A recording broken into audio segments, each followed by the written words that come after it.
rule. The majority don't rule here. The majority should never rule in the United States, and the majority should never rule in the church.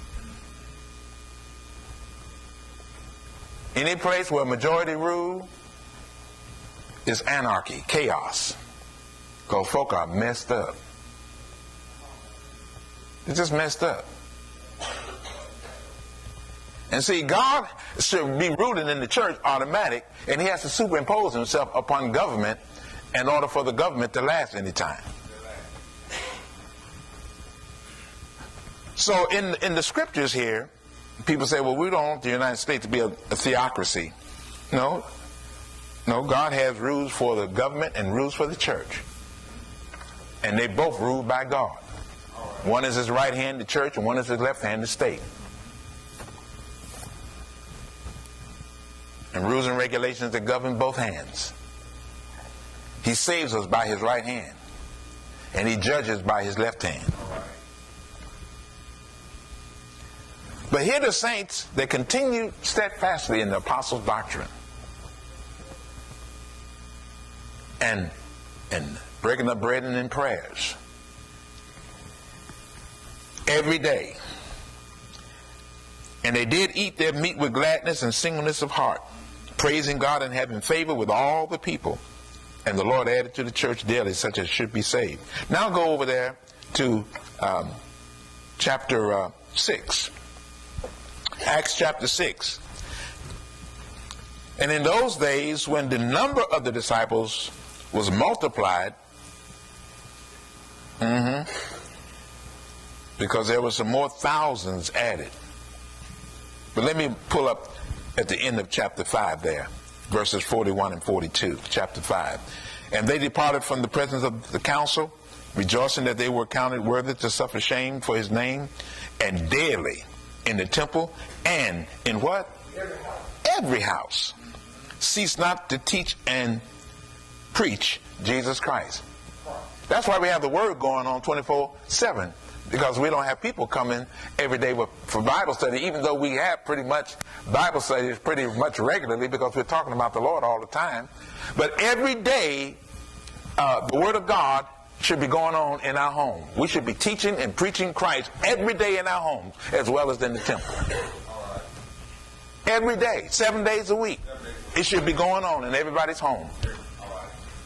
And we only meet here 6 days a week, but pretty soon it'll be 7. And get this, it's nothing unusual. What's unusual is that when people consider themselves really churchy when they meet 2 or 3 times a week. That's not churchy. That's the world's influence upon a person's life when they only meet 2 or 3 times a week. And most of those times are not for prayer. They don't break bread in the spirit. They have potlucks. They bring luck right into the fellowship.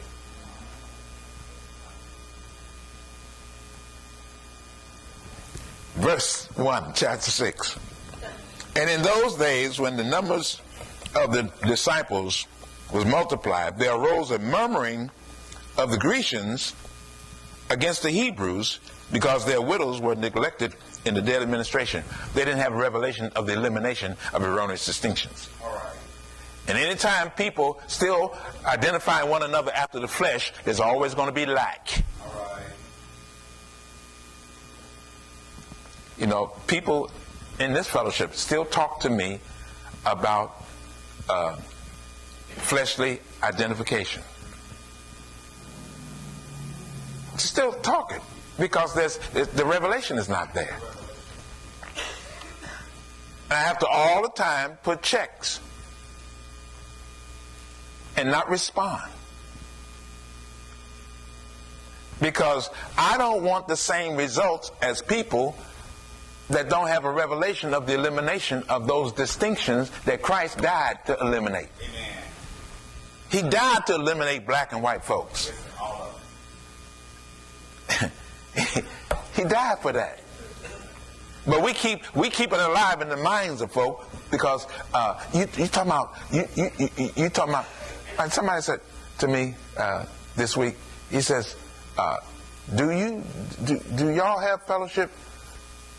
The other people I hear about outreach are white people. I say it's not about white, it's about right.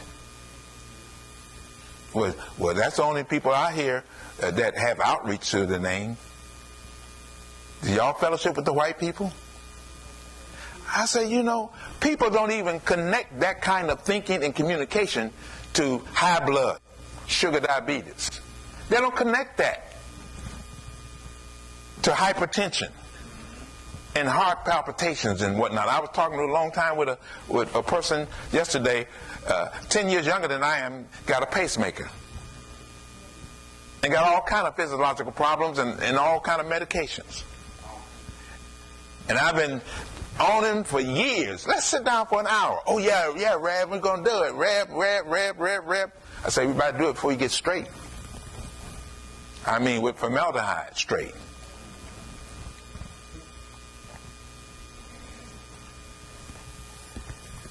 And wherever those erroneous distinctions are in our heads, not to mention with our mouths, there's lack and there's neglect.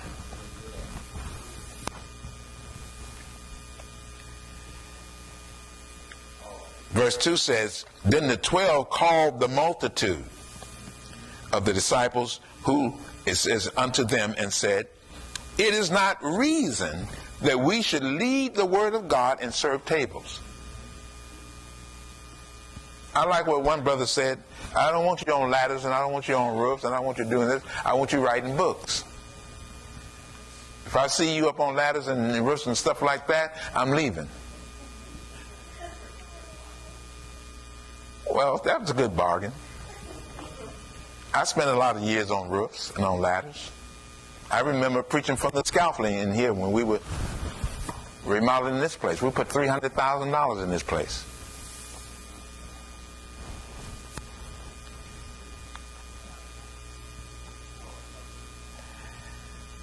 It says, wherefore, brethren, look ye out among you 7 men of honest report, got a good report, among the people. In other words, vet your servants.